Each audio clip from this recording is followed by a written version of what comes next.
beautiful. It is my 31st birthday this week, and there has been a lot of different feelings that have been coming up. A lot of gratitude and joy for where I am. I really actually enjoy getting older. I was always looking forward to my 30th birthday. Now it's my 31st and I'm getting on the other side, the beginning really of this new decade in my life. And the other kind of feelings that have been coming up is more of this kind of inner wounded child energy. This child that gets sad and even can get mad when she feels like she is alone, when she feels like she's not being taken care of, or she's just really grieving and missing that childhood and that time where she was really taken care of by her parents and just filled with love and joy and peace. For me, working with my wounded inner little girl has been a really beautiful and healing process for me, and has been really one of the key elements to my own personal healing and transformation. Going from a place where I felt like giving up on life, I was suicidal, I had so much anger and anxiety. I was in destructive relationships. I was drinking and taking drugs really as a way to escape from myself. And it was just really playing out in a lot of different ways that were very unhealthy. And really at my core, I was really unhappy. I did not love myself. And I just had a lot of fear and inner criticism and judgment on a daily basis. This process of befriending and getting to know my inner wounded little girl again was something that was really important to me. I'd always felt connected to my inner child, and more so that kind of playful, magical, silly part of me. But my wounded child was something that I really had neglected for a long time. When I first made contact with her, she was angry and she didn't really want to talk to me and she didn't trust me. And I really had to earn her trust through those actions, through the behavior, through each little thing that I did that was honoring of her, which was taking care of myself, which was, creating healthy habits and being kind and generous to myself. She slowly but surely started to, realize that she could trust me. And really it was an amazing awakening for me to be able to trust myself. Trust that I'm going to make healthy decisions for my life, for my body, for my mind, my emotions, my relationships, my work. I had neglected taking care of myself for a long time. I kind of thought that it was my job in life to take care of everybody else. I often was the mother to my mother, even as a child. I really felt like I was the older sister, so I felt like I was really the one that had to be responsible and keep things together and make sure that, things didn't get too out of control in an environment that was pretty out of control, and I was a little child. And so this continued on into my adult life, into my relationships, where I felt like I needed to take care of and save and protect and heal my partner. If I saw them being destructive towards themselves, it really, ate me up inside, and it caused a lot of conflict between the two of us also. And really what it came down to was that I was trying to take care of everybody else, but I really didn't know how to because I didn't even take care of myself. And through this process of learning to take care of myself and my little girl that lives inside of me, I uncovered a great deal of grief. Many different emotions came through this process, but grief was a really big part of it.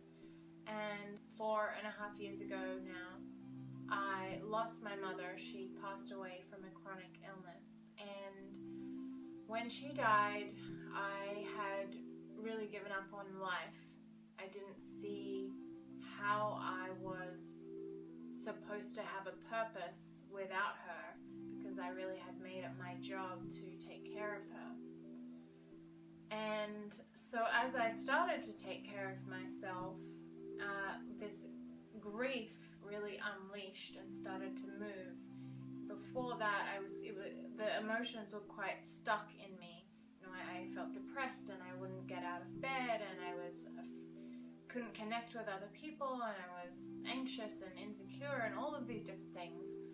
And a few times I allowed that grief to pass through me, but for the most part it was stuck until I started to work with taking care of myself. Emotions really are just energy in motion, so they can be stuck in us, like we're this plumbing system, we're a pipe, and we get different bits of gunk and rocks and different things kind of lodged in that pipe when we're not just allowing it to flow, when this energy of life is not pushing things through and just in a natural way allowing it to surface and cycle through.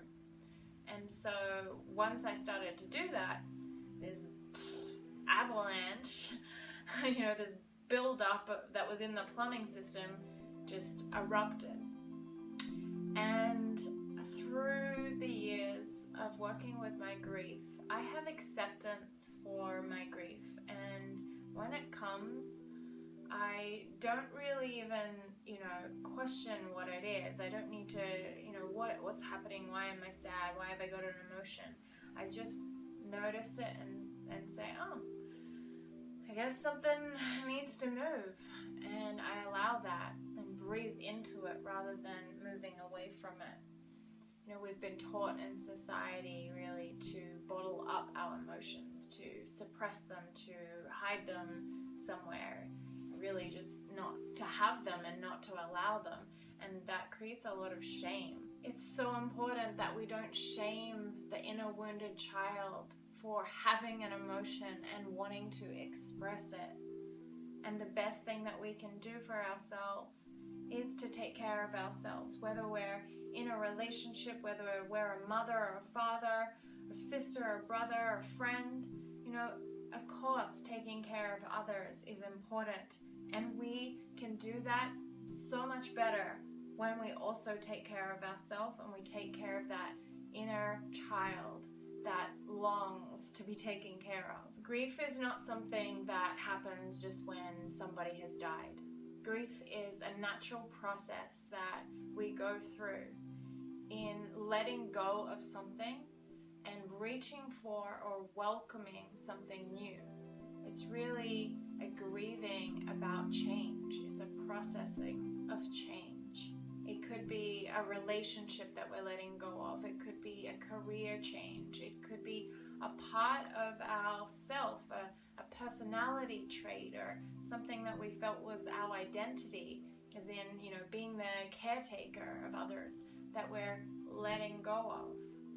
And welcoming in, reaching for and claiming this new thing, this new part of yourself, this new way of being, this new healthy habit, whatever it is that you're letting go of, and then receiving something else, allowing yourself to be new and grow and shift and change and expand. That is really what life is all about. So it's kind of silly that grief wouldn't be a part of it. It's this beautiful ebb and flow of letting go, making space, getting rid of the old, what doesn't, serve us anymore, and making way for the new, and really transforming ourselves from the inside out. And the way we really do that is to say yes, to breathe into it rather than to hide away from it. It's to say yes to the pain, to the emotion, the energy that needs to be released. And having acceptance and compassion for yourself. Have acceptance for what is changing, and compassion for that letting go, that reminiscence, that grieving, and really transforming that into excitement and joy and gratitude and embracing something new, even if it's completely unknown to you.